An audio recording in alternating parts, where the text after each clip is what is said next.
So you've taken the copywriting character quiz and you tested as a nurturer. Now, I am so excited to share with you what that result means and how you can really implement it in your content and your copy.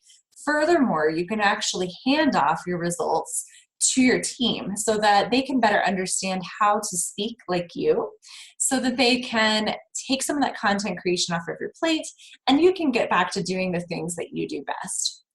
So before I dive into what it means to be a nurturer in terms of your copywriting character, I want to give a little bit of a caveat here, which is that you're complex, right? There are only 5 results for the copywriting character quiz, but there are far more than 5 different types of content creators. So if you feel like the result is on, but there may be a few pieces that are a little bit missing, that's totally normal. And I encourage you to go ahead and take the copywriting character quiz again, because chances are the nurturer is your primary copywriting character. You may have a secondary character as well. So you may be a nurturing architect or a nurturing artist. And so that's up for you to add just a little bit more flavor and complexity to the content that you create. So let's dive into what it means to be a nurturer. Your superpower is listening, empathizing, and feeling the feels. So you're really talented at acknowledging what it is that's frustrating your audience, where they're feeling like they could use some support, and helping make them feel heard, understood, and like they're not alone. So really lean into that kind of language. Another one of your great strengths is probably storytelling. Nurturers tend to help illustrate points with stories, maybe from their own personal lives, their own experiences, or the experiences of others. And this is really another mechanism for helping your audience feel heard and like they're not alone. So lean into that as well. Now, one of the areas where it may not just be quite as instinctual for you is to bring in facts and statistics and all that sort of hard data to back it up. And you can definitely still do this, but I think the best way for you to consider it is in case studies, so that you're still putting it into a storytelling format, and you can still use all of those emotive, resonant voices and words that you use to make sure that you're connecting on an emotional level.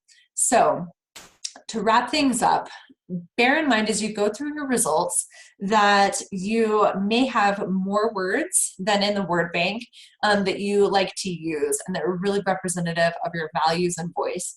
But that's just a place to get you started and to jump off with your creativity. So go ahead and mark those words in the word bank that you already use, and then take some time to go ahead and add some more.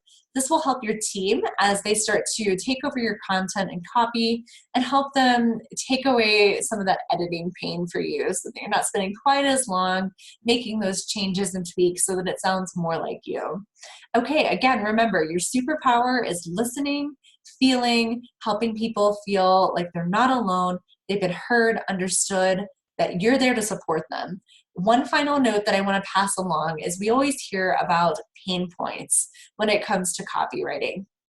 And you can definitely leverage these, but sometimes it's very uncomfortable for a nurturer to jump into those pain points. So if that's you, I want to encourage you to think of those pain points as just a way to help somebody feel like their frustrations are valid and they're understood and being heard, and not like you're trying to twist the knife into making them feel really terrible about their situation.